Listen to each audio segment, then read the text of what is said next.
Chose promise, chose due, voici pour la dernière fois le décor scolaire, puisqu'à partir de la prochaine vidéo et de toutes les autres, ça va sûrement être uniquement chez moi ou à des endroits en tout cas qui ne sont pas le cégep. Et donc, pour conclure cet arc de la chaîne L'Arc vidéo à l'école, ben, continuons Bullet Train, hein, qu'est-ce que je vous dis, on est mordi après tout. Donc, aujourd'hui, nous allons lire de la page 162 à 206, donc nous allons lire 45 pages. Le Prince 3, Les Agrumes 5, Coccinelle 5, Kimura 4 et Les Agrumes 6. Donc c'est parti, sans plus attendre. Le Prince, troisième du nom. Prince Charles, non, c'est pas son nom. C'est Sa Majesté Princière. Le Prince 3. Il faut écrire 3, mais voilà. Il ôte le ruban adhésif des poignets et des chevilles de Kimura et le libère. Pourtant, il ne ressent pas la moindre inquiétude. Si l'homme se laissait dominer par ses sentiments et devenait violent, son fils sera en grand danger et il en est parfaitement conscient. Il sait aussi que le prince ne bluffe pas et a compris qu'il n'est pas du genre à mentir sur ce genre de choses. À présent que le prince lui demande de l'aide, cela sous-entend que son fils pourrait être sauvé si Kimura remplit correctement sa mission. L'homme pourrait entreprendre une multitude d'actions pour se sortir de la situation actuelle, mais la probabilité qu'il mette la vie de son fils en danger est très mince. Tant qu'une personne pense que tout peut encore s'arranger, elle a tendance à rester dans les clous. « Qu'est-ce que tu veux que je fasse ?» demande Kimura d'un air maussade en frottant ses chevilles. Il doit être humiliant pour lui de demander des consignes à quelqu'un qu'il déteste, mais il s'efforce de réprimer ses émotions et le prince trouve cette situation incroyablement divertissante. Nous allons nous rendre tous les deux sur l'une des passerelles, un peu plus loin vers l'arrière. Tu sais qu'il y a une poubelle dans le mur. La valise est dedans. Elle entre dans la poubelle? Non, je l'ignorais aussi, mais la cloison de la poubelle est en réalité un panneau qui peut s'ouvrir. Et c'est là que les gens, le gars aux lunettes noires l'a caché, c'est ça?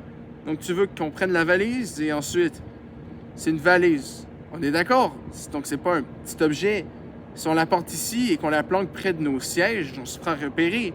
Ça ne marchera pas non plus de la recouvrir de nos manteaux ou je ne sais quoi. Le prince acquiesce. La valise n'est pas un modèle de grande taille, mais il ne serait pas en mesure de la cacher. J'ai envisagé deux options, dit-il alors qu'ils quittent leur voiture pour rejoindre la passerelle la plus proche. La première, dit-il en s'avançant près de la fenêtre, tout en se tournant vers Kimura, c'est de demander au contrôleur de la garder pour nous. Au contrôleur? Oui, on lui apporte la valise, on lui explique la situation, on lui demande de la conserver. J'imagine qu'il doit y avoir une cabine où les employés peuvent ranger leurs affaires. Si on la cache dedans, le propriétaire ne la trouvera jamais. Alors quoi? Tu vas leur dire que tu as trouvé une valise perdue ou qu'elle est tombée du porte-bagages?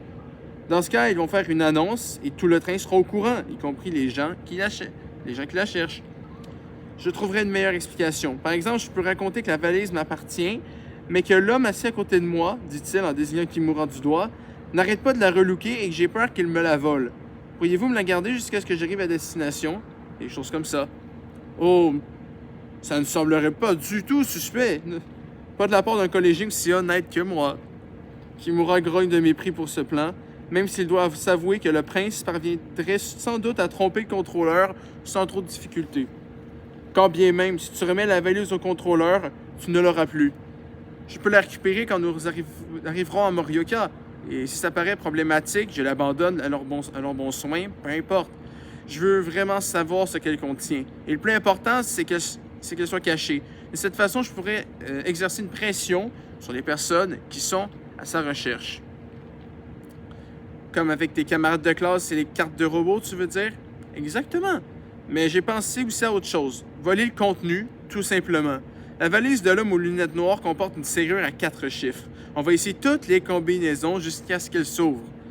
Tu vas essayer toutes les combinaisons possibles. Tu as une idée de combien ça fait? Bonne chance, gamin. Kimura se dit que c'est bien le genre de proposition stupide imaginée par un gosse, tandis que de son côté, le prince a de la peine pour cet homme aux réactions si prévisibles.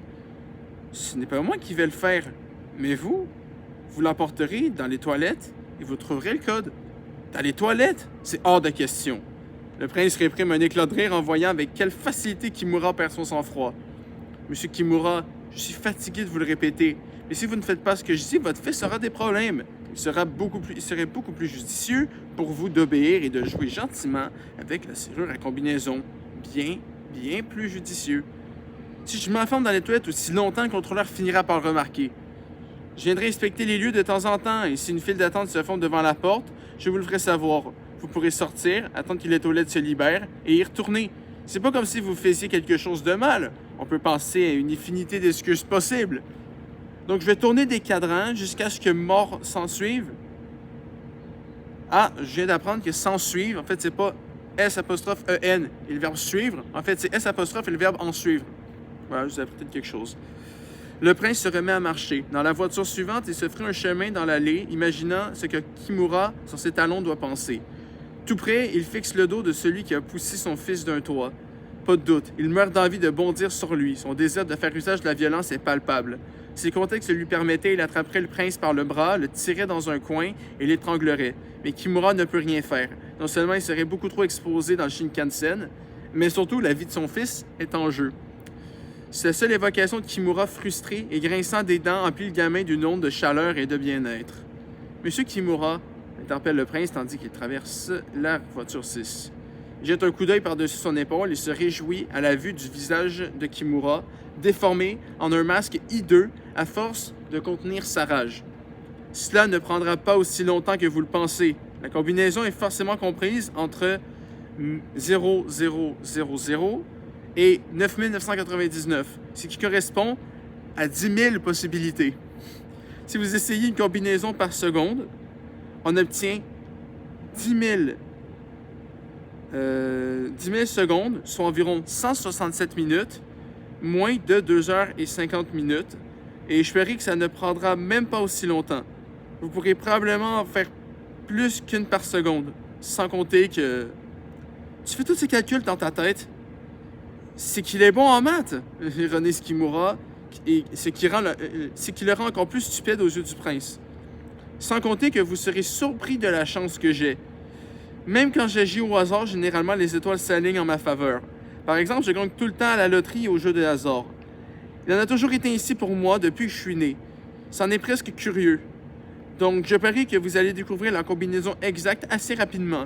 Peut-être même dans les 30 premières minutes, quelque part entre 0000 et 1800. Il débouche sur la passerelle suivante, déserte. Le prince s'avance vers la poubelle logée dans le mur. « Quoi, c'est ici? » C'est une Kimura en se postant à son côté. « Regardez, » dit le garçon en lui montrant la protubérance circulaire. Poussez-la, puis tirez et tournez le levier. Kimura obtempère et le panneau s'ouvre. Il émet un hoquet de surprise. Le prince se penche et ils regardent ensemble à l'intérieur. La valise noire est là, bien rangée. Elle est sur l'étagère du haut. « C'est celle-là. Allez-y, prenez-la. » Kimura est légèrement étourdi par la révélation du compartiment secret, mais les mots du prince le ramènent à la réalité. Il tend la main, soulève la valise, la pose sur le sol. Pendant ce temps, le prince referme soigneusement le panneau. Si vous avez vu le film, tout ça, ça vous dit quelque chose. Bon, monsieur Kimura, entrez dans les toilettes et trouvez le code. Établissons un signal. S'il y a un problème, je frapperai à la porte, selon un code spécial. Si les gens commencent à faire la queue et que vous devez sortir un moment, je frapperai 5 fois. Toc toc, toc toc toc. Je doute qu'un autre passager toque autant. Et si un trouble fait se trouve à proximité, je ferai toc toc toc. 2 coups, une pause et un dernier coup. Qui, selon toi, pourrait être un trouble fait? Par exemple, le type aux lunettes noires. En prononçant ces mots, le prince convoque le souvenir de l'homme à l'air inquiet et suppose que même si quelqu'un découvre que la valise a été volée, il pourra s'en sortir par la ruse. Il y a 2 types de personnes sur Terre. Celles qui sont faciles à manipuler et les autres. Dans une certaine mesure, cela dépend de l'intelligence et des capacités individuelles, mais surtout du caractère et du schéma de pensée. Ceux qui se laissent manœuvrer ne deviennent pas plus malins en vieillissant. C'est pourquoi il y aura toujours des arnaqueurs et des escroqués. Ou alors l'homme qui cherchait la valise. Celui-là semblait plus dangereux, plus susceptible d'exploser à tout moment. Si l'un de ces types arrive, je frapperai 2 fois, silence, puis un autre coup. Toc toc, silence toc. J'ai compris. Et après, je fais quoi? Le prince ne peut s'empêcher de sourire. Déjà Kimura se repose sur lui et attend qu'il prenne toutes les décisions. Le gamin est presque tenté d'encourager l'homme à réfléchir par lui-même. Le prince ne peut s'empêcher de sourire. Déjà, Kimura se repose sur lui. Ah merde, pardon. Cela dépendra de la situation. Patienter à l'intérieur et rester vigilant. Quand la personne sera partie, je frapperai à nouveau, juste une fois. Et s'il ne donne pas l'impression de vouloir partir, je trouverai bien une solution. De toute façon, je ne pense pas que quiconque devinera que vous êtes là à essayer de deviner la combinaison d'une valise. Donc, ça m'étonnerait qu'il poirote longtemps devant la porte. Je dois dire que je ne m'attendais pas à un plan si vague de ta part. Kimura cherche à le provoquer, mais le prince n'en a cure. Il ne voit pas la nécessité d'un plan complexe. Quand un événement impromptu se produit, il est important de s'adapter à la situation et de garder son calme. Et après coup, de décider comment agir. Très bien, Monsieur Kimura, c'est à vous. Trouvez ce numéro, ouvrez la valise. Prêt? Partez! Le prince pousse Kimura en direction des toilettes. Hey, ne prends pas la grosse tête avec tes ordres. Tu crois que je vais faire tout ce que tu dis? En effet, si je reviens et que vous n'êtes pas là ou que vous tentez de vous enfuir, je passe ce coup de fil, vous savez, à mon ami à l'hôpital. Et votre garçon tirera sa révérence. Les téléphones ne sont pas des objets dangereux. C'est dingue tout ce qu'on peut faire avec un simple portable. Kimura lui jette un regard furieux, mais le prince ne lui accorde aucune attention, se contentant d'ouvrir la porte des toilettes. Kimura entre en grognant et ferme à clé derrière lui. Le train arrive bientôt à Omiya, mais il reste encore pas mal de temps avant le terminus, à Morioka. Le prince a le sentiment qu'ils auront ouvert la valise avant. Alors que le prince attend sur la passerelle, la porte de la voiture 5 située à l'arrière du train s'ouvre dans un bruit de tempête. L'homme aux lunettes noires entre, élégant dans sa veste en jean et son pantalon cargo. Les plis qu'il a autour des yeux lui donnent un air gentil, comme s'il souriait souvent. Le prince s'efforce de paraître naturel lorsqu'il s'approche de la porte des toilettes et frappe 2 fois. Silence, puis une 3e fois. Il veut donner l'impression qu'il a attendu un petit moment pour utiliser les toilettes et qu'il a finalement renoncé. Puis il se retourne et fait mine de remarquer l'homme aux lunettes noires. « Oh, bonjour!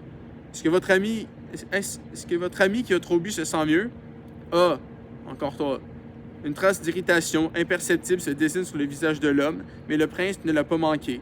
Il me trouve chiant. Ce n'est pas une réaction inhabituelle. Certains adultes sont impressionnés par les étudiants exceptionnels, tandis que d'autres, il n'y a rien au monde de plus agaçant. Il dort encore. Les ivrognes sont de vrais enquiquineurs, n'est-ce pas? Il s'arrête, se gratte la tempe, puis se tourne vers la poubelle, logée dans la cloison, tout en jetant un coup d'œil au prince. « Quelque chose ne va pas? » lui demande celui-ci avec une feinte sollicitude. Il sait exactement ce que l'homme a en tête. Toutefois, il a dissimulé, et il y a peu, et le prince pensait qu'il attendrait plus longtemps pour venir contrôler que tout va bien. Il est plus nerveux que je ne le croyais. Le garçon rectifie sa première impression de l'homme. Il est probablement du genre à s'inquiéter de savoir s'il a bien verrouillé la porte et fermé à gaz chaque fois qu'il sort de chez lui. Ce n'est rien. L'homme souhaite clairement que le prince le laisse tranquille et s'en aille, et même s'il ne pète pas une durite, il est tout de même très agité. Le garçon fait mine de vérifier son portable comme si un appel arrivait. « Excusez-moi », dit-il en faisant semblant de répondre et en s'éloignant vers la porte, supposant que l'homme aux lunettes noires va tenter d'ouvrir le panneau lorsqu'il se passera à l'abri des regards. Bien entendu, il enregistre dans sa vision périphérique les mouvements nerveux du type devant la poubelle, un bruit léger, probablement le panneau. Le gamin s'efforce de ne pas regarder, mais imagine le choc sur le visage de l'homme à lunettes au moment où il découvre que la valise a disparu et refraine un sourire.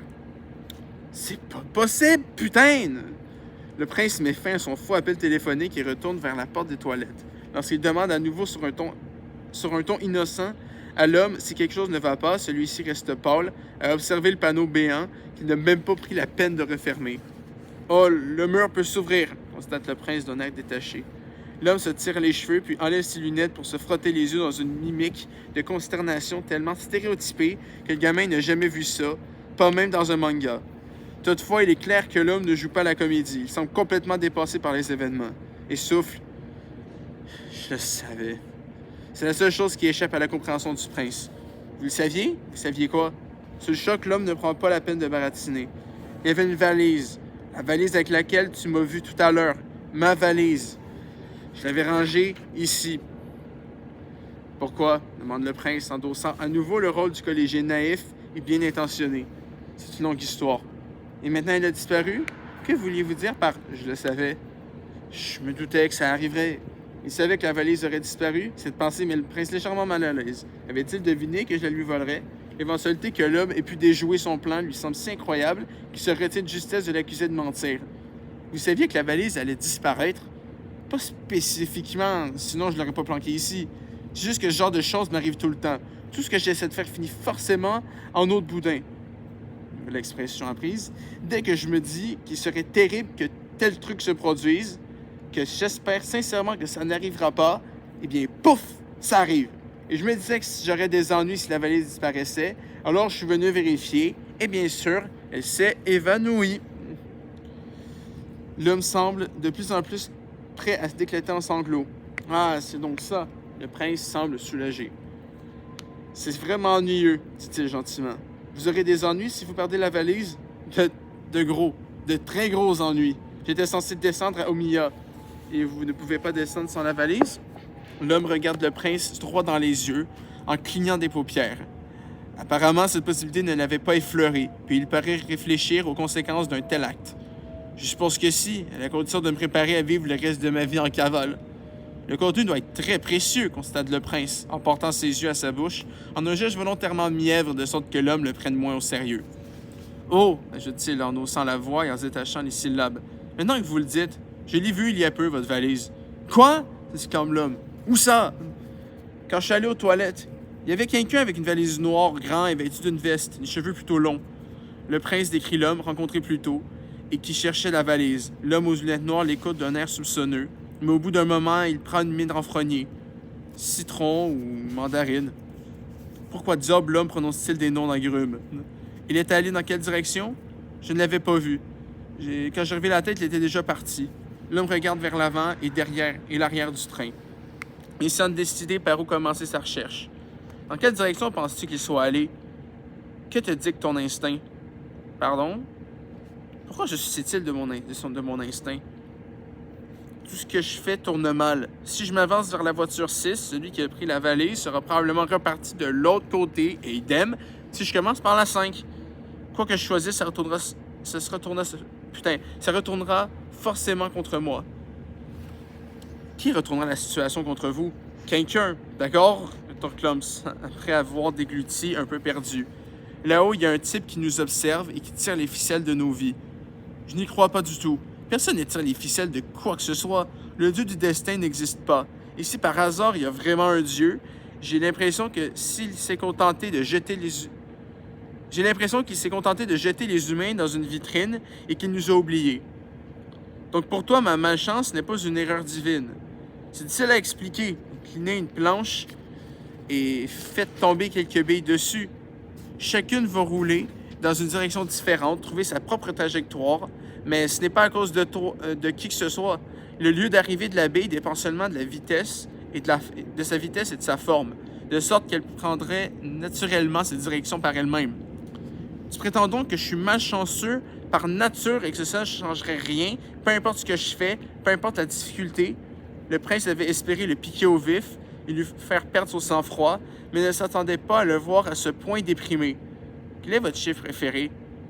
Pourquoi cette question? Demande l'homme, déconcerté, avant de répondre clairement. 7. Nanatsu, en japonais. Il contient le nana de son nom, Nanao. Donc le 7 devait être mon chiffre porte-bonheur. Pourquoi ne pas commencer par la voiture 7? S'exclame le prince en montrant du doigt l'avant du train. J'ai l'impression que c'est le mauvais choix. Je vais donc plutôt partir dans l'autre direction. Il se dirige vers l'arrière. Le Shinkansen va arriver à Omiya à un moment ou à un autre. D'un moment à l'autre. J'espère que vous la retrouverez. Le prince s'approche de la porte des toilettes et frappe un coup. La valise que tu cherches était juste ici depuis le début. Mais tu es passé à côté. Tu as raison. Tu n'as vraiment pas de bol. Vous voyez, maintenant, on commence à avoir un lien entre Coccinelle. En fait, à partir de maintenant, j'ai l'impression qu'à peu près tous les personnages commencent à avoir un certain lien narratif. Donc, let's go. Les agrumes. Ah, merde. Les agrumes 5. Pardon.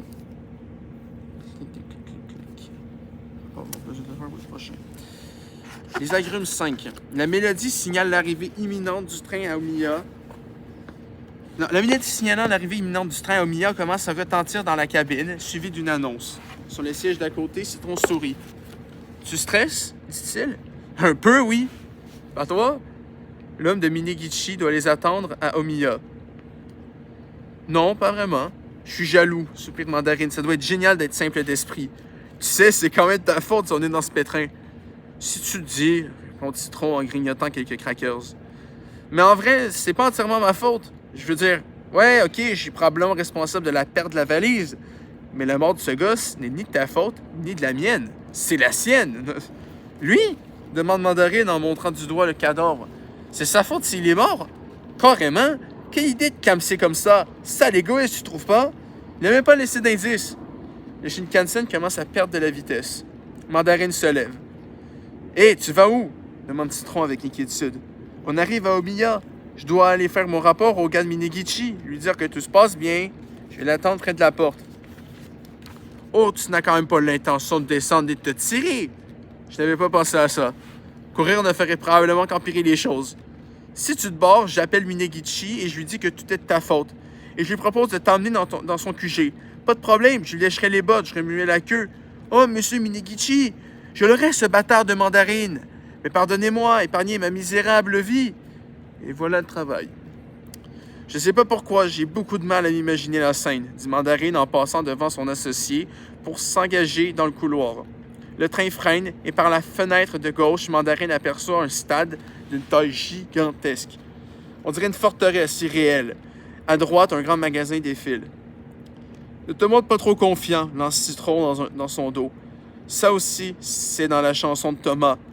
Tes plans les mieux ficelés peuvent être chamboulés si tu as trop confiance en toi. Si tu ne te concentres pas sur ce que tu fais, des accidents peuvent se produire, redonne-t-il. Le plus grand ramassis de conneries sous le soleil, cette chanson, réplique Mandarine avec dédain. Et puis c'est plutôt toi qui devrais en tirer des leçons. Je ne suis jamais trop confiant. Ma confiance est parfaitement calibrée, ni trop peu. Je parle de la phrase qui te dit de te concentrer sur ce que tu fais.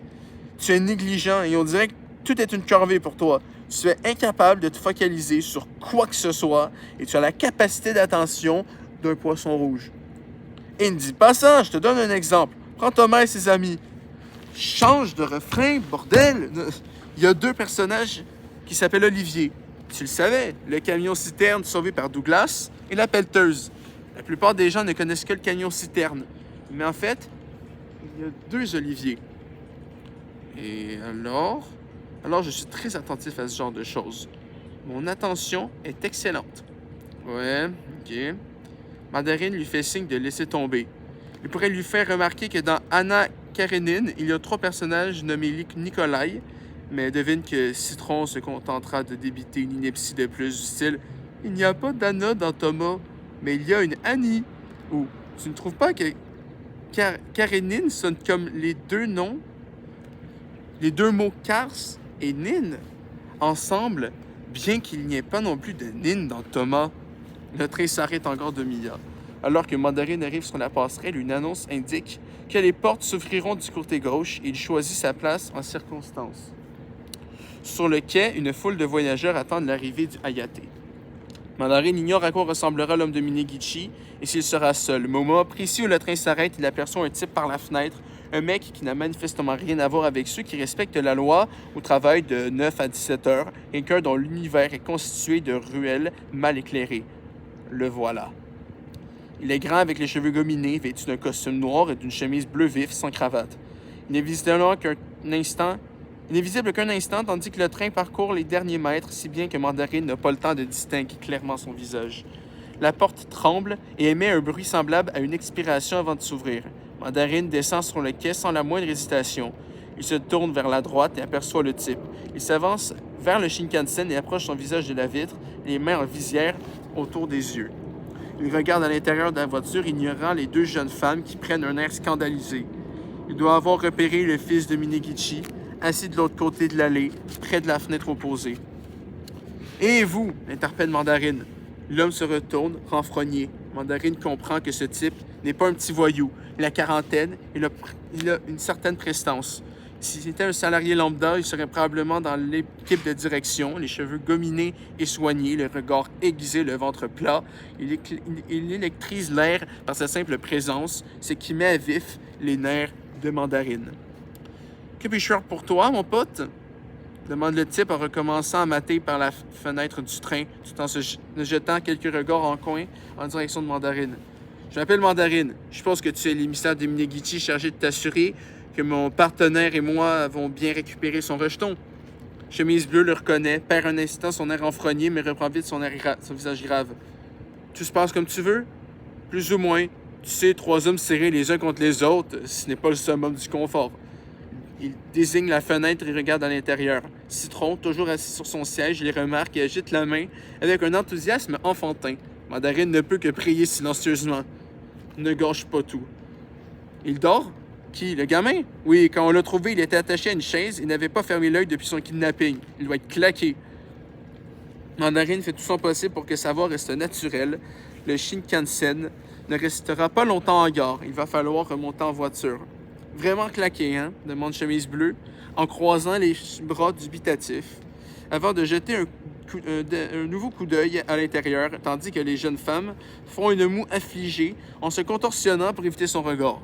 Citron lui continue de leur faire signe. « Hey, je vais poser une question sur Minegichi, lance Mandarine, pour empêcher le type de mater 3 tantiments le défunt. Tu veux dire, Monsieur Minegichi, le reprend Chemise bleue sur un ton mesuré, mais d'une indéniable autorité, tout en appuyant son nez contre la vitre. Bien sûr, Monsieur Minegichi, je voulais dire. Est-ce que Monsieur Minegichi est aussi brutal qu'on le raconte? J'ai entendu toutes sortes de rumeurs, mais je ne sais pas ce qu'il en est. Il n'est pas brutal si les gens font leur travail correctement. En revanche, les gens qui ne font pas leur travail correctement ont tendance à trouver son comportement brutal, ce qui va de soi, n'est-ce pas? La mélodie signalant le départ du train retentit sur le quai. Mandarine dissimule difficilement son soulagement. Je suppose que je dois y aller. Du calme, on dirait bien. Chemise bleue s'éloigne de la fenêtre et dévisage Mandarine. Tu diras à Minegichi que nous sommes à la hauteur. C'est Monsieur Minegichi. Mandarine tourne les talons et se dirige vers la porte du Shinkansen en essayant de se rassurer. On a gagné un peu de temps, au moins jusqu'à Sendai. Mais il sent que les yeux de Chemise bleue percer un trou dans son dos. Ressaisis-toi. Sa main flotte vers sa poche arrière où ses doigts trouvent le ticket de loterie de Citron avec le dessin du train qui n'a jamais eu d'accident. Est-ce que son porte-bonheur fonctionne? Au fait, l'interpelle Chemise bleue. Mandarine s'arrête en pleine foulée, un pied dans le train, faisant un immense effort pour rester naturel. Il pose le deuxième et se retourne. Qu'est-ce qu'il y a? Vous avez bien la valise, pas vrai? L'expression de Chemise bleue ne reflète aucun doute ni soupçon. Il semble simplement remplir son rôle de fonctionnaire, cochant un élément de sa liste après l'autre. Mandarine contrôle sa respiration à grande peine. Bien sûr. Et vous n'avez rien fait de débile, comme la ranger à un endroit où vous ne pourriez pas la surveiller. Non, elle est juste là, à côté de nous. Mandarine se détourne lentement et rentre dans le train au moment où la porte se referme. Il regagne dans la voiture 3 et retourne à son siège, où ses yeux rencontrent ceux de Citron. Pas de problème, dit son associé en levant le pouce de façon ludique. Ça suffit. Il est probablement encore en train de regarder. Citron pivote par réflexe vers la fenêtre, mais ses mouvements sont saccadés et paraît nerveux. Avant de le sermonner de nouveau, Mandarine suit son exemple et regarde en direction du type. Chemise bleue, de l'autre côté de la vitre, s'est penché en avant pour les fixer. Citron lui fait un nouveau signe de la main. Mandarine se demande s'il ne devient pas paranoïaque. Mais il lui semble que l'expression de Chemise bleue est devenue plus sceptique. « Allez, mec, n'en rajoute pas. Il se doute déjà qu'il y a anguille sous roche. » murmure Mandarine en faisant en sorte de lever les lèvres le moins possible. Je me rends compte que les deux qui sont morts, le fils de M. Minegichi et le loup, les deux, ils sont morts sans sang. Genre, ils sont pas morts... Il n'y a pas de sang, en fait, c'est ça. Sans sang. S-A-N-S, S-A-N-G. Détends-toi, le train va partir. Et une fois en marche, personne ne pourra l'arrêter, à part Sir Topham Hatt. Le train commence à avancer. Chemise bleue les fixe toujours de regard pénétrant et Mandarine le salue brièvement comme un collègue. L'homme ouvre une main et la secoue comme pour dire « à plus tard », tout en suivant le train qui s'éloigne. Soudain, son visage se fixe, ses yeux s'écarquillent. Mandarine, en proie à la consternation, fronce les sourcils. « Mais pourquoi? Il tourne la tête et assiste alors à un spectacle qui le laisse pantois. Citron a soulevé la main de Minegichi Junior et s'amuse à l'agiter devant lui, comme s'il jouait avec une poupée géante, sans remarquer que la position du cadavre, tête appuyée contre la fenêtre et le corps affalé sur son siège, produit une impression peu naturelle. « Putain, mais tu fais quoi? » s'écrie Mandarine. Il arrache de la poigne de Citron le bras du cadavre, ce qui a pour effet de le faire basculer sur son associé. La tête tombe en avant, menton sur sa poitrine, ce qui ne ressemble en rien à un type profondément endormi. Mandarine tente frénétiquement de soutenir le corps. Oh merde! Même Citron prend un air préoccupé. Le Shinkansen accélère et Mandarine jette un dernier coup d'œil au quai et qui s'éloigne. Le visage de Chemise Bleue s'est assombri et il porte un téléphone à son oreille. Les deux sbires parviennent à redresser Junior et le stabiliser avant de s'effondrer simultanément sur leur siège. On est foutu, soupire Mandarine, incapable de taire l'évidence. Citron se met à chantonner doucement. Les accidents se produisent de temps en temps, mais il ne faut pas les prendre trop au sérieux. Putain, Citron, c'est vraiment le Joker de tout le livre, en fait. C'est une blague. Le personnage, c'est quasiment une blague rendu là. Coccinelle 5. Nano regarde la gare d'Omiya disparaître au loin et se demande vaguement ce qui lui arrive. Il lui semble qu'un écran de fumée tourbillonne dans sa tête, empêchant ses pensées de circuler, qu'il devrait entreprendre quelque chose avant de retourner à son siège. Alors il reste sur la passerelle et fixe son téléphone. Il sait qu'il devra appeler Maria, mais ne s'y résout pas. Ce n'est qu'une question de temps avant qu'elle n'appelle. Puis il se décide et compose deux numéros. Elle répond avant même la première sonnerie, comme si elle attendait que son téléphone vibre pour bondir. Nanao a un mauvais pressentiment. Maria, habituellement si optimiste et patiente, paraît sur les nerfs. Elle sait à quel point Minegichi est un homme dangereux. Quel train as-tu pris pour rentrer à Tokyo? Maria affecte l'indifférence, mais elle meurt d'impatience qui confirme son retour. Le même. Je suis à bord du Hayate, répond Nanao avec une telle simplicité que ses propos en paraissent presque désinvoltes. Et d'autant plus qu'il doit parler fort pour couvrir le bruit des rails sur la passerelle. Comment ça, tu n'es pas encore arrivé à Omiya? S'étonne Maria d'une voix difficile à entendre. Nous avons dépassé Omiya, mais je suis toujours à bord du Hayate. Maria se tait sur le coup d'une confusion passagère puis pousse un soupir sur la base de ses précédentes expériences avec Nanao. Il lui paraît évident que quelque chose a mal tourné. C'est sûr. J'ai bien pensé que ça pouvait se produire, mais j'espérais que non. J'ai eu tort de tout estimer. La valise a disparu, c'est pourquoi je ne pouvais pas descendre. Je croyais que tu l'avais planquée. Oui, mais maintenant elle a disparu. Il est temps d'annoncer tes fiançailles. Pardon? Avec la déesse de la poisse. À ce stade, vous devriez penser au mariage. Votre attachement est si profond. Je devais être heureuse, mais j'en ai juste mort. Pourquoi tu devrais être heureuse? Parce que j'avais raison de penser que tu ne pourrais pas descendre de Omiya. Ça fait toujours plaisir d'être dans le vrai, mais dans le cas présent, ça me déprime. Nano n'apprécie pas ses moqueries. Il envisage de répliquer, mais... dans le cas présent... Merde. Il envisage de répliquer, mais ne veut pas perdre de temps et de l'énergie. Le plus important est de retrouver une solution. Question suivante. Je crois comprendre que tu ignores où a filé la valise. Je ne suis pas contente, mais j'accepte les faits. Explique-moi seulement pourquoi tu n'es pas descendu à Omiya. Si la valise a disparu, cela signifie que quelqu'un l'a subtilisée.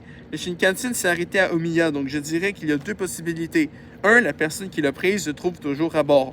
2, elle s'est barrée avec. Exact. Nano y a réfléchi avant d'arriver à Omiya. Fallait-il descendre du train ou rester à bord et continuer à chercher? Alors pourquoi tu as décidé de ne pas descendre? Il y avait deux possibilités, et j'ai choisi la plus favorable, même si ce n'est que d'un chouïa. Il a choisi celle qui lui laisserait plus de chances de récupérer la valise. Descendre à Omiya et tenter de trouver le voleur, il n'était pas certain d'y parvenir. Il aurait suffi que cette personne prenne un autre train ou s'évapore au détour d'une rue. Qu'aurait-il pu y faire? S'il restait dans le train et partait du postulat que le malfrat n'était pas débarqué, il aurait plus de chances de la retrouver. Le voleur ne pourra pas descendre avant un certain temps et il suffirait de passer le train au peigne fin. Sur la base de ces estimations, Nanao a donc décidé de rester à bord.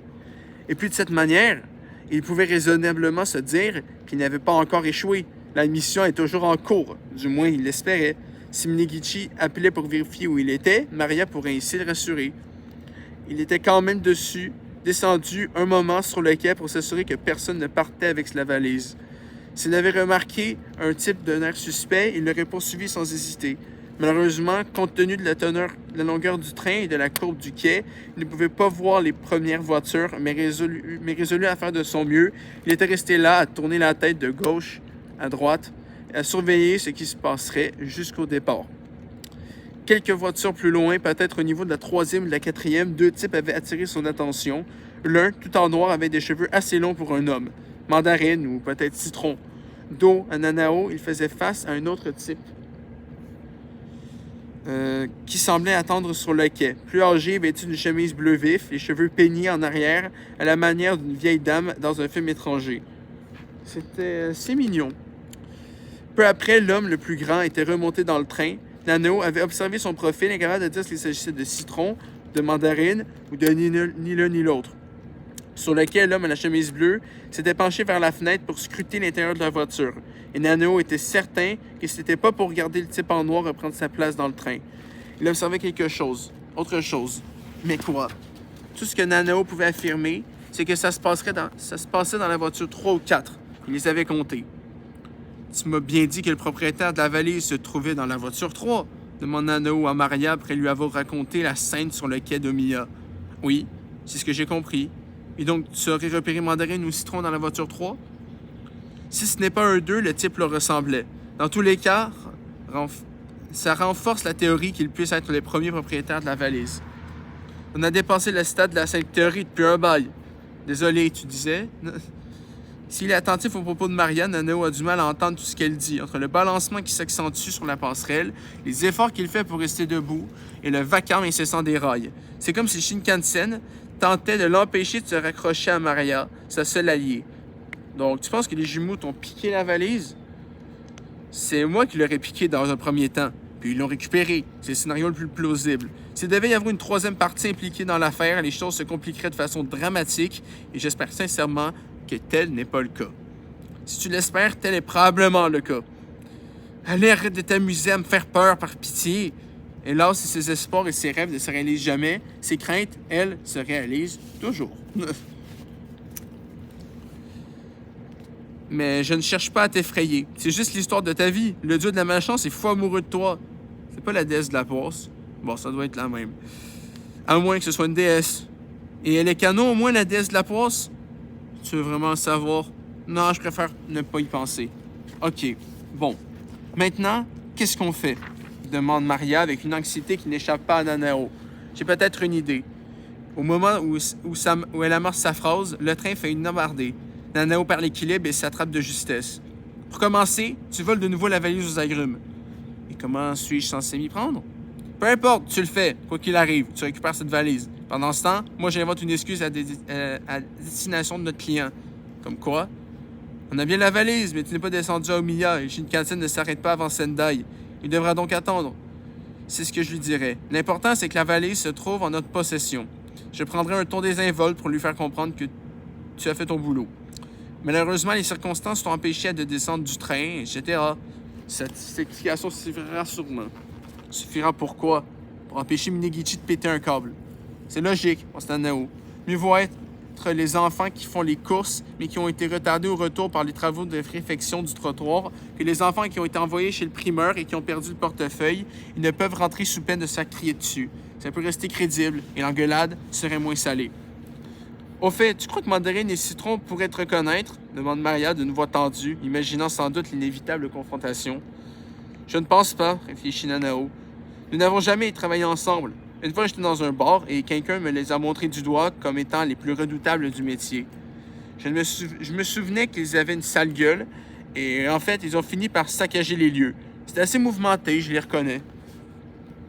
L'inverse pourrait également se vérifier. Pourquoi? Peut-être qu'un jour, quelqu'un t'a montré du doigt devant eux. Le type aux lunettes noires, c'est encore un genou, mais c'est de loin le type le plus malchanceux du milieu. Eux aussi pourraient reconnaître ton visage.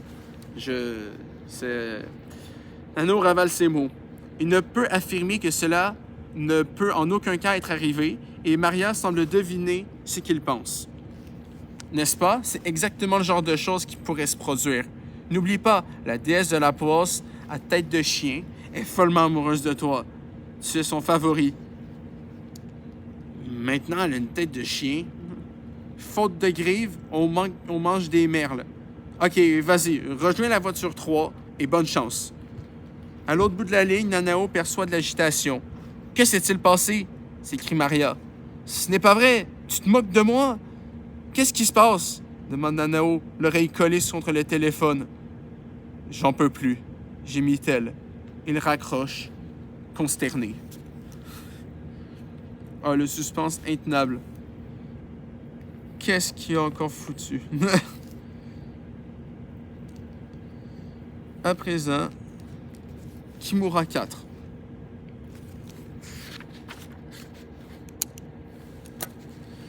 Pourquoi les toilettes des trains sont-elles si sales? Kimura grimace en se penchant sur la valise et continue à en tripoter la serrure. Les toilettes sont nettoyées régulièrement et ne sont pas particulièrement crasseuses, mais sa situation lui répugne. Il cherche la combinaison, tourne le cadran d'un chiffre, tente d'ouvrir. Aucun effet. Passe au chiffre suivant, toujours rien. Le Shinkansen oscille de façon rythmique. Les murs de la minuscule pièce commencent à se resserrer. Il se sent écrasé et pense à sa vie d'il n'y a pas si longtemps. Il picolait sans arrêt et s'il restait ne serait-ce qu'un instant sans boire, il devenait anxieux et désagréable. Plus d'une fois, Wataru a caché l'alcool dans leur appartement sur les instructions de ses grands-parents, mais Kimura a fouillé partout pour le retrouver. Une fois, n'ayant pas réussi à remettre la main dessus, il était tellement désespéré qu'il aurait pu avaler sa lotion tonique pour les cheveux. Il se félicite de n'avoir jamais eu un geste violent envers Wataru. Il sait que s'il lui arrivait un jour de battre son fils, le remords le rongerait jusqu'à l'os et le tuerait. Et maintenant qu'il a arrêté de boire et qu'il s'est frayé un chemin hors des ténèbres de l'alcoolisme, son fils gît à l'hôpital dans le coma. À proprement parler, il n'a pas renoncé définitivement à son addiction qu'après l'accident de son fils. Cette pensée lui donne envie de hurler. Comment se fait-il que maintenant que j'ai vaincu ce fléau, Wataru ne soit pas là pour le voir? Il lui semble que ce nouveau départ n'a plus de sens. Le train ballotte son corps de droite à gauche. Son dos gratte le cadran. Il exerce une pression sur la poignée pour ouvrir la valise. Sans succès. Il est déjà passé de 0,000 à 0,261 et il en a par-dessus le travail de... Il en a par-dessus la tête de ce travail de titan. Pourquoi je dois faire ce boulot de merde pour ce putain de prince de mes deux? Son humiliation et sa rage se mélangent, montant en lui jusqu'à l'explosion. Il assène un coup de pied sauvage dans les toilettes. Un coup, 2 coups, 3 coups. Chaque fois, il parvient à se ressaisir, à se repérer, à se répéter qu'il doit se maîtriser. Garde ton calme. Fais semblant de suivre les ordres du prince. Attends ta chance. Tôt ou tard, tu auras l'occasion de punir ce petit fils de pute. Mais très vite, ses nerfs commencent à se tordre et à s'efflocher. Et il brûle de laisser libre cours à sa colère. Depuis qu'il est enfermé dans les toilettes, il a entendu le signal une fois. 2 coups, silence, puis un 3e. Toc, toc, toc.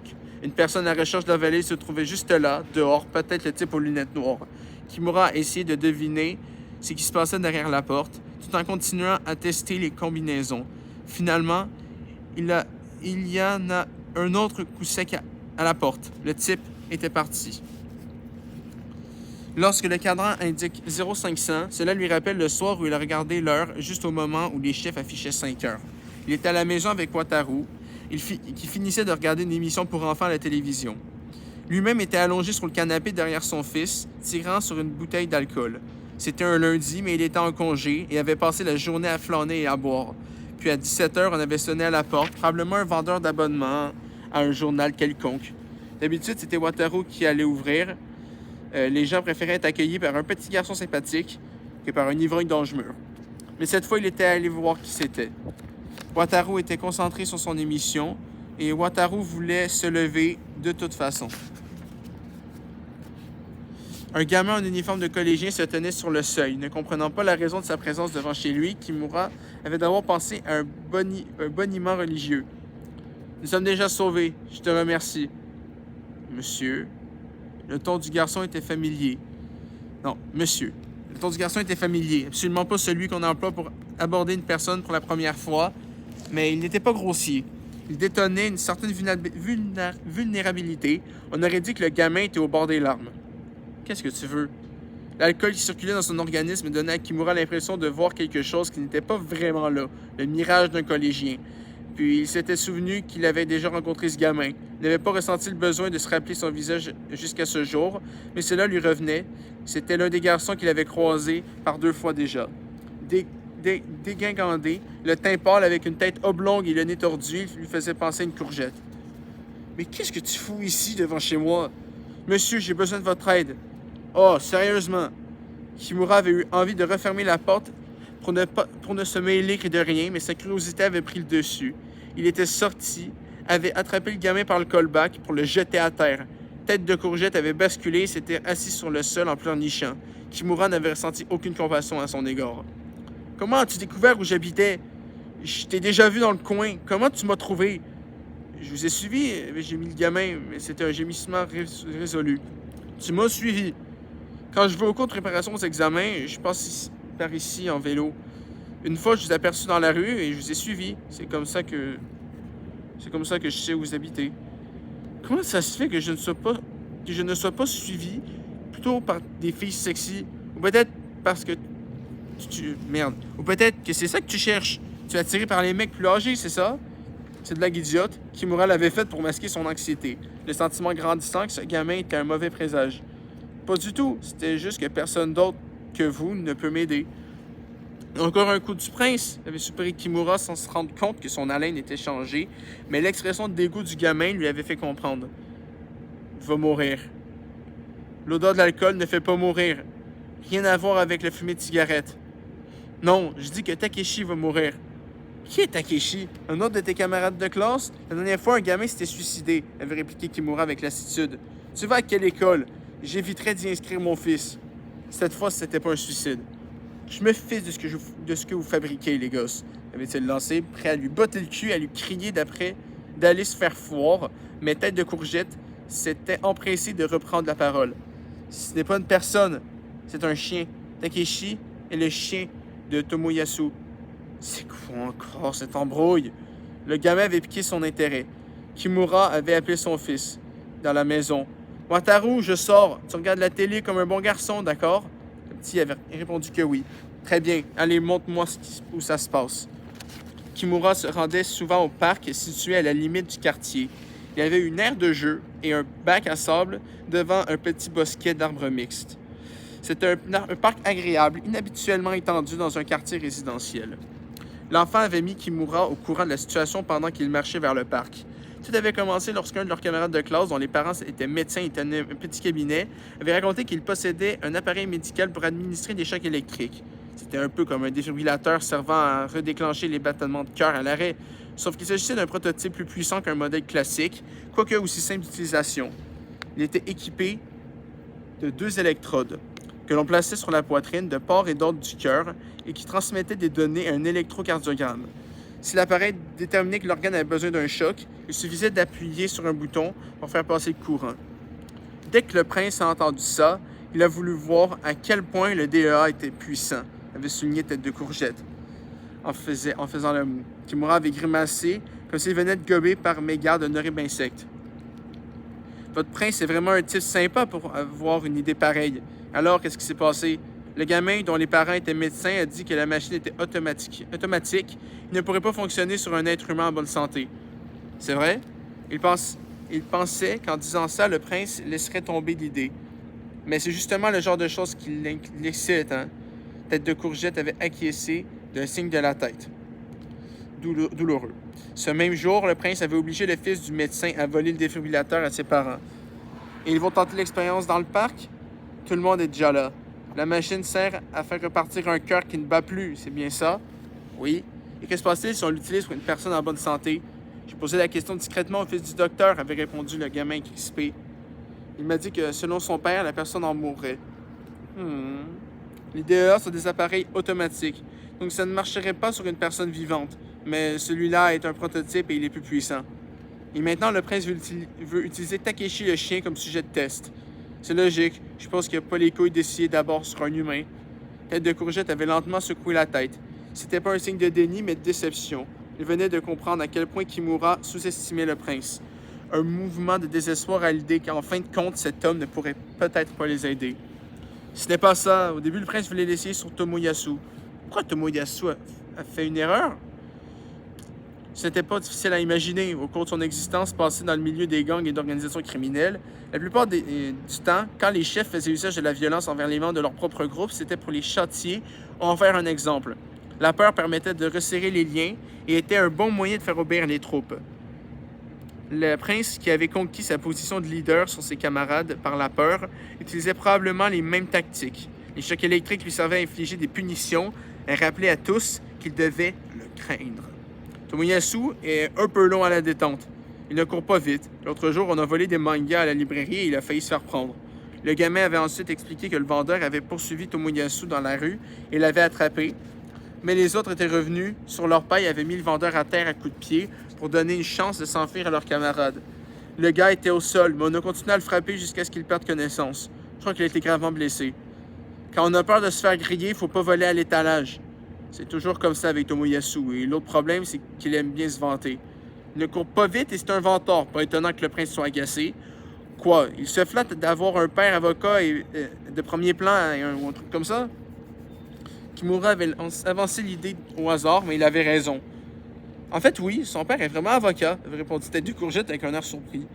Ouais, bon, les avocats ne sont pas si extraordinaires non plus. Et puis quelque chose me dit que les lois n'ont pas beaucoup d'importance aux yeux du prince.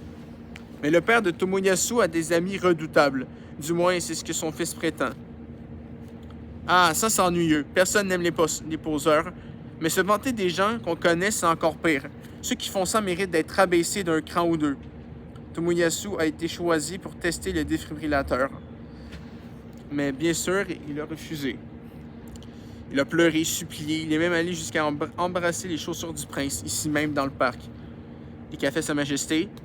Il a consenti à l'épargner à la condition qu'il aille chercher son chien tant qu'il chie à la place. Je connais Tomoyasu depuis que nous sommes petits et son chien a toujours été là. Il l'adore. Kimura avait gloussé. Désormais, il voyait clair dans le jeu du prince. À ce stade, le défibrillateur devait être passé au second plan.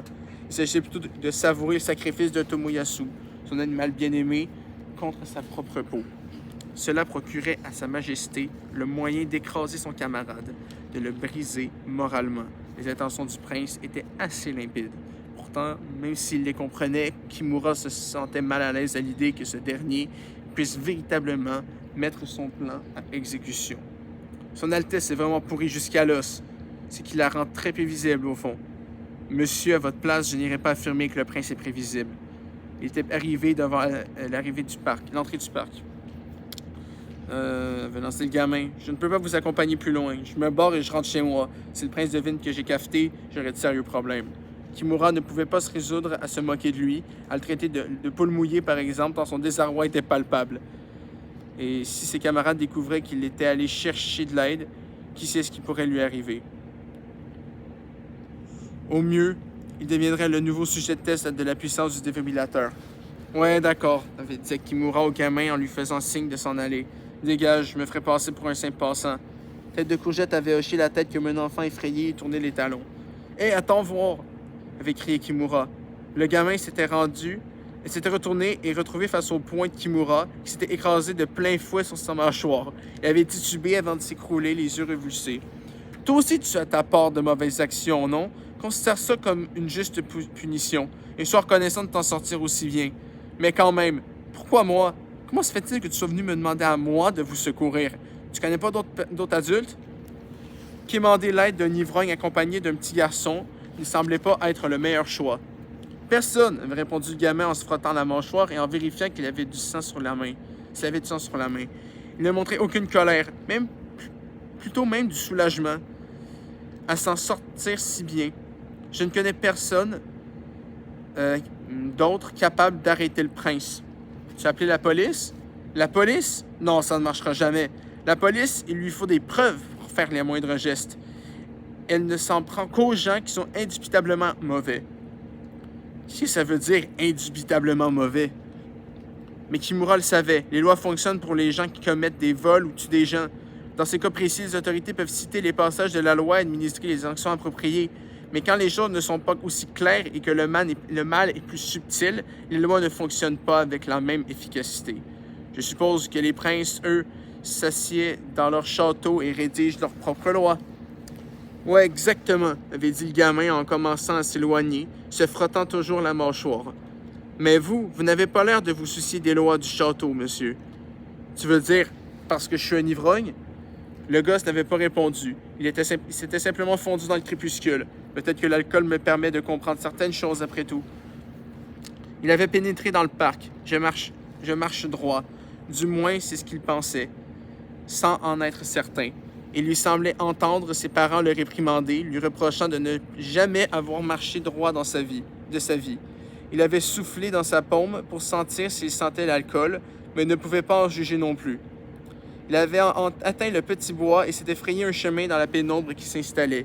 Un peu plus loin, il attendait un brouhaha, mais pas vraiment des voix ni des bruits identifiables, juste des murmures inquiétants.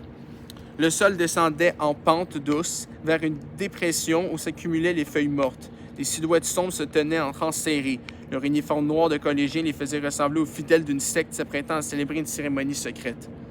Kimura s'était caché derrière un arbre. Ses chaussures produisent sur les feuilles un frottement comme du papier. Il était encore à une certaine distance du groupe et apparemment personne n'avait encore remarqué sa présence. Il avait jeté un nouveau coup d'œil pour observer la scène et son excitation s'était évanouie.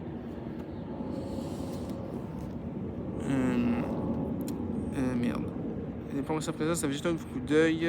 Au début, il avait du mal à distinguer. Merde. Désolé, j'ai perdu, j'étais déconcentré par un insecte. Ses chaussures produisaient sur les feuilles un frottement comme du papier. Il était encore à une certaine distance du groupe et apparemment personne n'avait encore remarqué sa présence. Il avait jeté un nouveau coup d'œil pour observer la scène et son excitation s'était évanouie à la vue d'une dizaine d'enfants silencieux affairés autour d'un chien.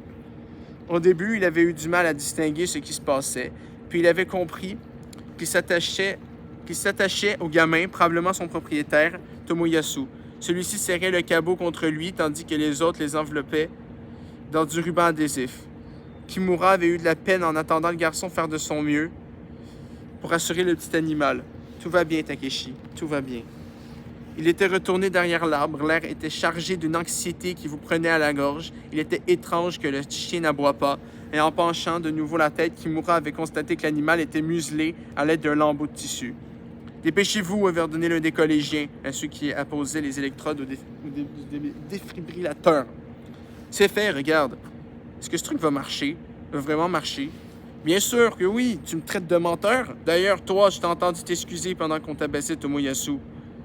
Tu devrais éviter, parce que je pourrais bien en toucher 2 mots au prince. » Je ne me suis pas excusé, je n'invente pas de conneries.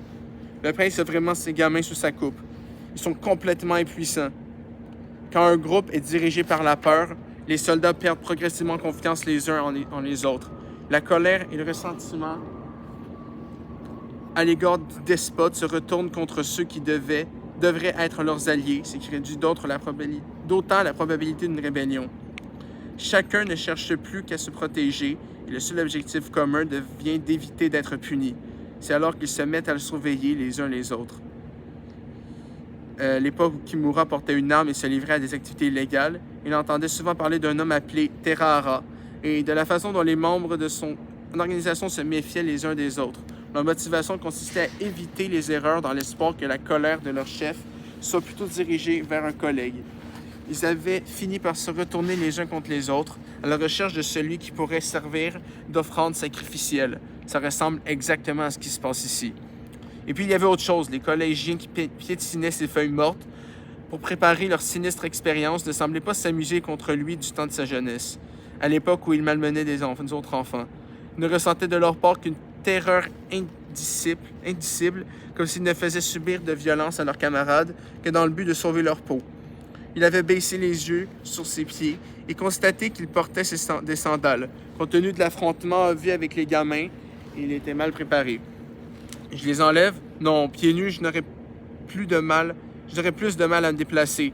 Et mon arme? Si j'allais chercher mon arme, cette affaire serait vite réglée si je l'avais sur moi, mais un aller-retour, c'est trop chiant. Tandis qu'il passait en revue ses alternatives, Tomoyasu avait crié « Attendez, les gars, arrêtez! Vous ne pouvez pas faire ça! Je ne veux pas que Takeshi meure! » La végétation semblait absorber ses supplications, mais Kimura les avait clairement entendues. Toutefois, au lieu d'inciter les autres à lever le pied sur leurs préparatifs, les gémissements de Tomoyasu semblaient les avoir encouragés à poursuivre. Les supplications du condamné leur procuraient sans aucun doute un frisson de plaisir sadique. Kimura était alors sorti de sa cachette derrière le tronc d'arbre et avait dévalé la pente vers le groupe. « Hé, c'est vous ?» l'avait interpellé l'un des élèves, le reconnaissant immédiatement. Kimura ne se rappelait pas le visage du gamin, mais il devait s'agir d'un des gosses dont il avait déjà croisé plusieurs fois, comme tête de courgette. Il s'était rapproché, ses sandales faisaient crisser les feuilles sous ses pieds. « Hé, toi, tu penses faire quoi à ce pauvre chien? Ne t'inquiète pas, Toutou, je viens de secourir. » Kimura avait jeté un regard furieux au groupe. L'appareil médical gisait sur le sol et il en partait 2 cordons rattachés à des électrodes scotchées sur l'animal. « Pauvre Toutou, regarde-toi. Ce n'est pas normal ce qui t'arrive.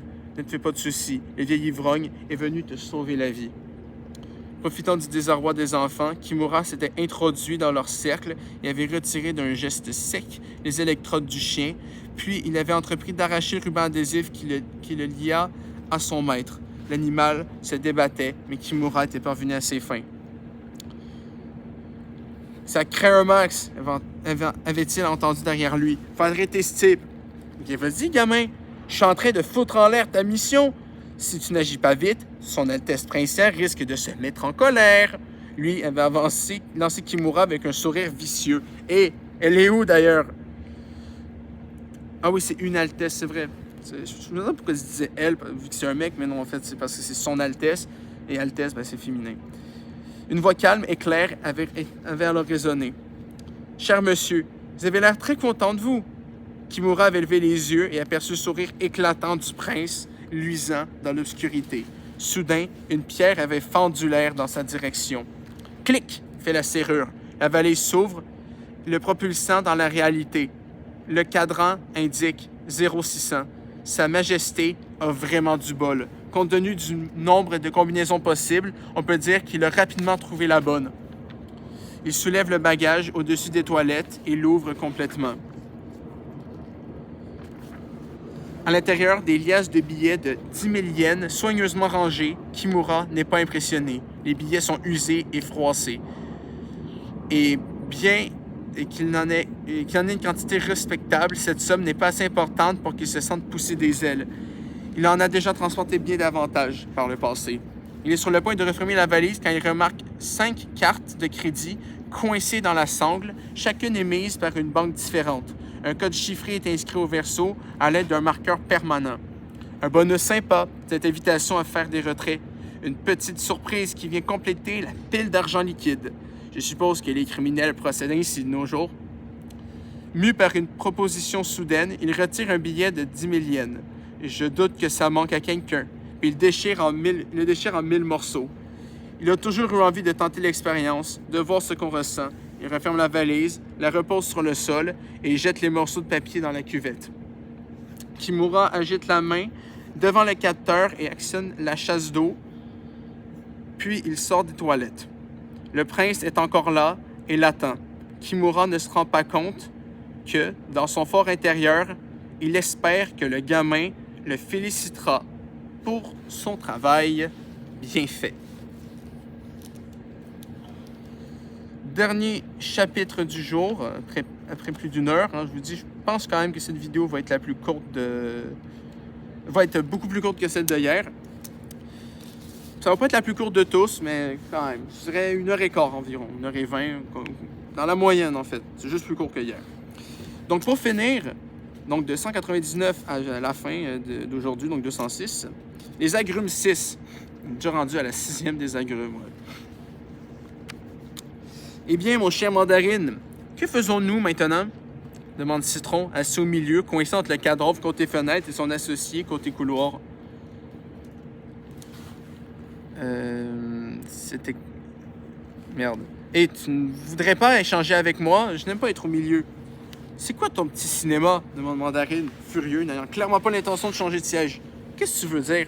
Citron, tu savais que le gars de Minegichi était sur le quai. Évidemment, je suis pas idiot, donc je lui ai fait coucou. C'était pas tant que tu l'aies fait coucou au gars, crache Mandarine en s'efforçant de contenir sa rage. C'est que tu as agité sa main à lui. ajoute-t-il en désignant Minegichi Junior appuyé contre la vitre. Citron ricane de façon incontrôlable. Tu parles comme dans cette émission à la télé où il se faufile dans la chambre des gens endormis. Tu sais, où il chuchote de la même façon. D'ailleurs, ça me rappelle une histoire qu'on m'a racontée. Tu as déjà entendu parler du professionnel qui détestait qu'on le réveille? Ouais, répond sèchement Mandarine, qui ne paraît pourtant pas d'humeur à bavarder inutilement. Si une personne le réveillait, il piquait une crise et lui tirait dessus. On raconte qu'il s'en avait rien qu'en regardant quelqu'un réveiller quelqu'un d'autre. Si bonac. Oui, il se mettait aussi en colère contre ses associés et ses clients quand il tentait de le sortir de son sommeil. Assez vite, tout le monde a commencé à le contacter indirectement pour éviter d'avoir à se rendre chez lui. J'ai entendu ces foutues histoires. Quoi qu'il en soit, on disait que c'était une pointure.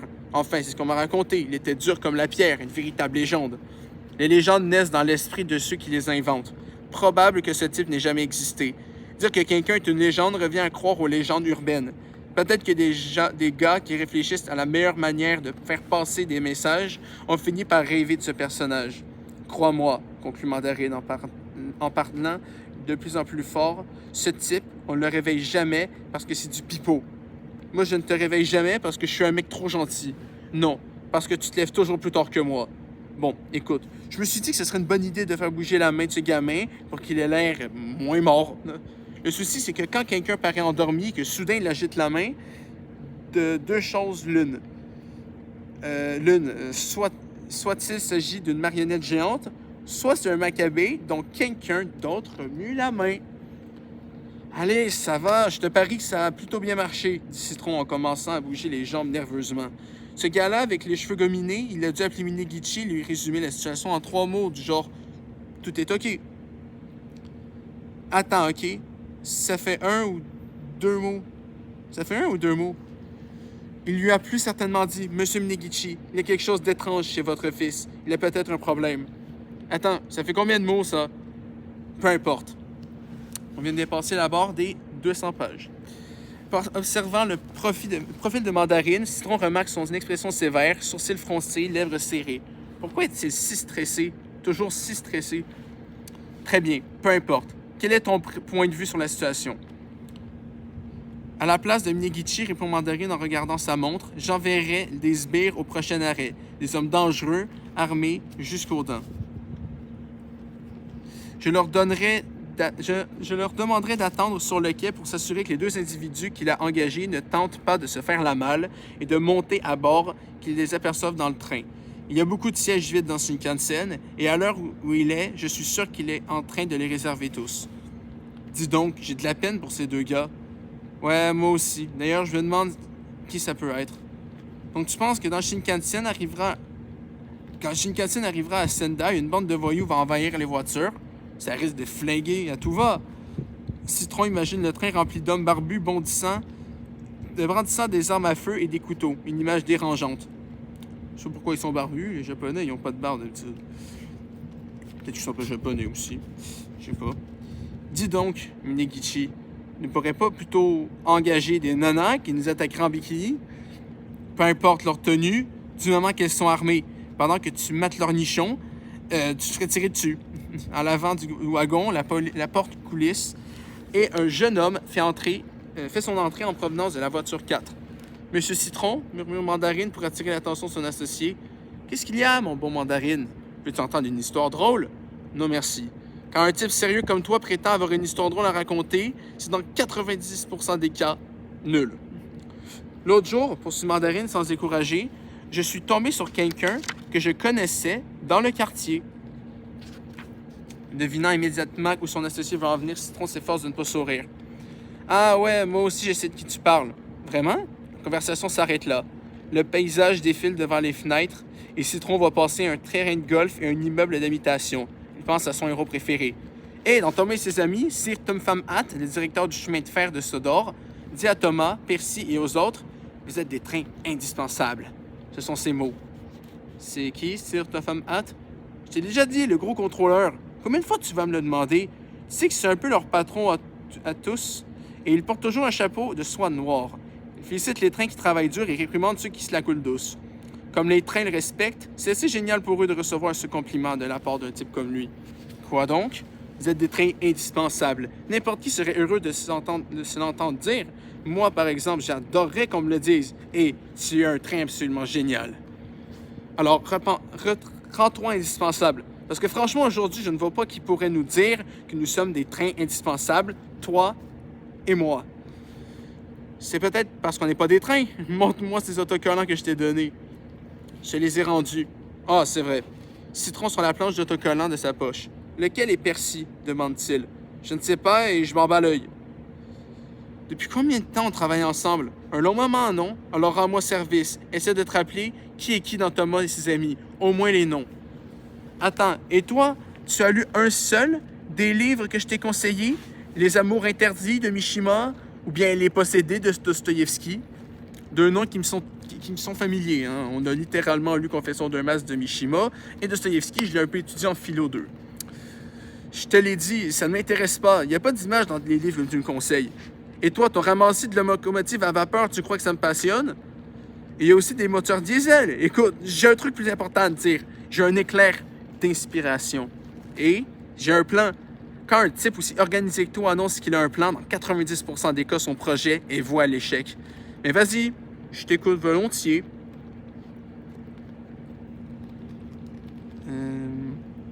Tu prétends que nous devons retrouver l'assassin de Minegichi Junior, ou alors la vallée disparue, ou les deux, parce que Minegichi est remonté contre nous.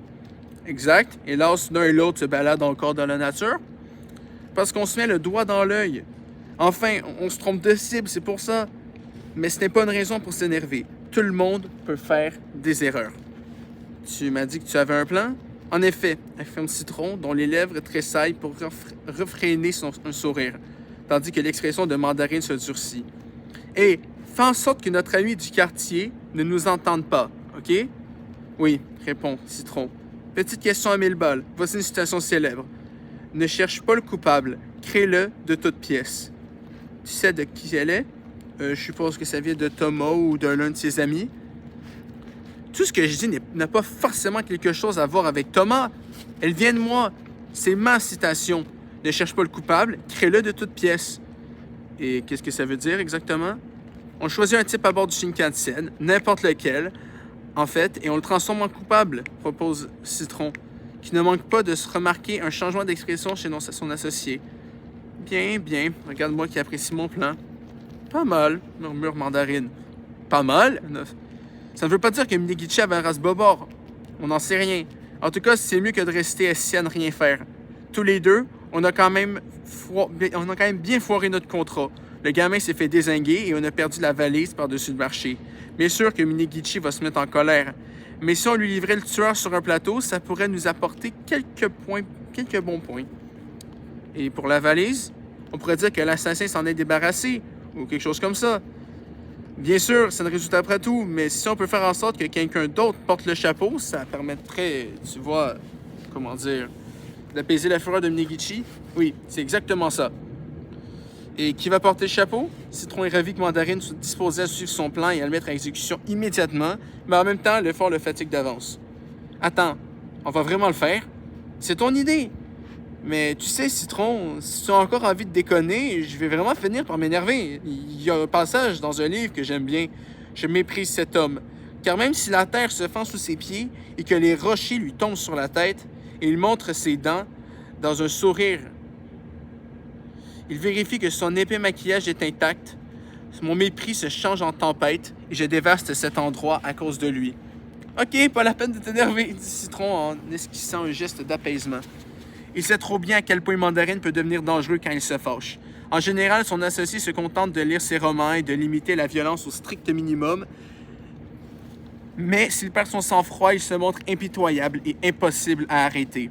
D'ailleurs, à cet instant, il serait difficile de dire s'il est en colère ou pas, ce qui le rend encore plus redoutable.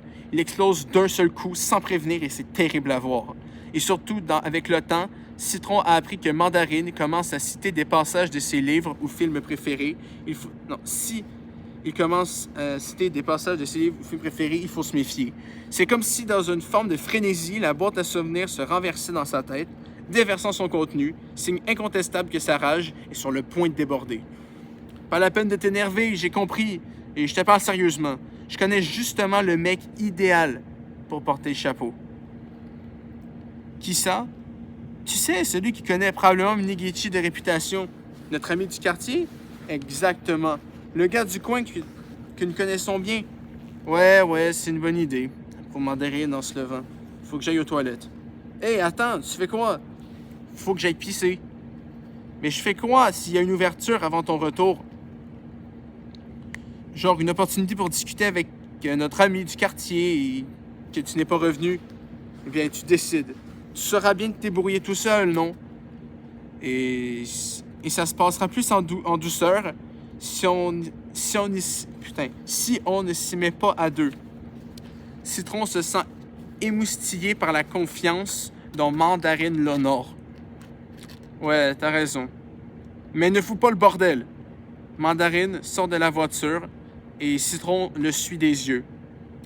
Puis il se penche sur le cadavre de Minegichi Junior et le saisissant par la nuque, lui fait hocher comme une marionnette.